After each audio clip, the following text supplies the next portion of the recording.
bacon to a preheated skillet and cook over medium heat until it is brown.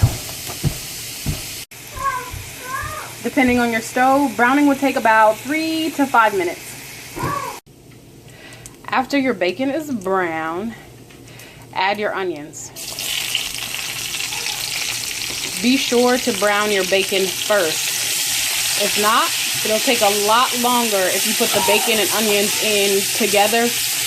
It'll take a lot longer for the bacon to get brown if it happens at all.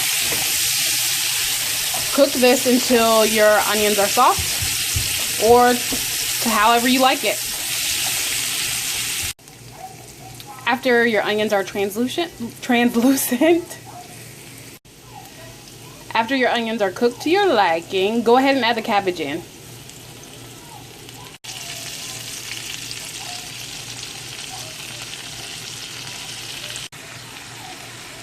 After you have added your cabbage to the pan, go ahead and season it.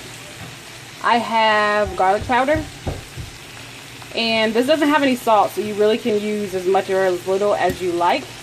And then I have black pepper. Sometimes I do crushed red peppers, but my kids are eating this, so I'm not. Also, I wanted to say, please be sure, do not add your salt until after your cabbage has cooked down. The salt will draw the water out of the cabbage, and it will not fry, it will steam. I'm going to also add some granulated onion or onion powder. I know there's onion in there already, but I love flavor in my food, especially when it's not just salt and pepper. I really love flavor in my food. Another thing I wanted to remind you guys of, if you are adding salt, please be mindful that you already have bacon in here, and bacon is already pretty salty, so be careful with how much you use. After you have your cabbage all seasoned, minus the salt of course, go ahead and turn your oven or your burner up to medium-high heat. And the oil from the bacon will continue to cook the cabbage. For most, this is the final product. I actually like mine to get a little brown. I like the little caramelized pieces of cabbage and how it tastes. But cook it to your liking. I'm going to add my sea salt now. Not too much. And then, this is a New York strip steak, teeny one, and I forgot to show you guys the seasonings, but a lot of them are very similar. Ouch, burnt myself. I use the granulated onion.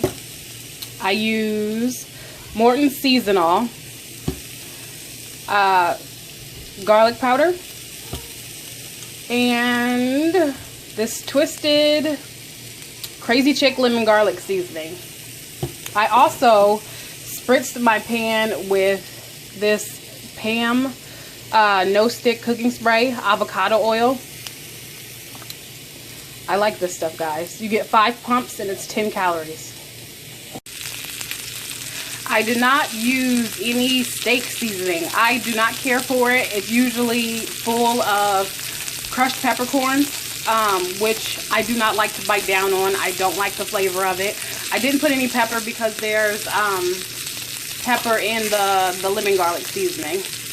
And I like to cook my steak to medium well, where there's a slight bit of pink in the middle. That's just my preference. So I have cooked this steak for 7 minutes on the first side, and I will cook it for another 5 minutes on this side. I don't know about you all, but for me, a steak is not a steak unless it has a good sear on it. I love that crust. It is so full of flavor, and it makes your steak just that much more amazing.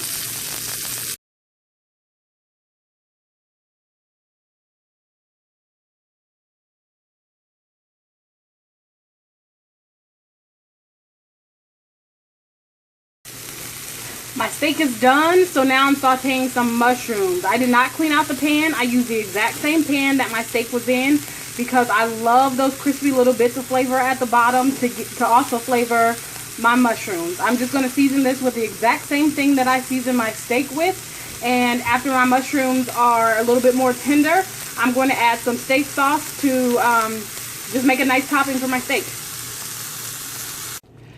This is the finished steak topping.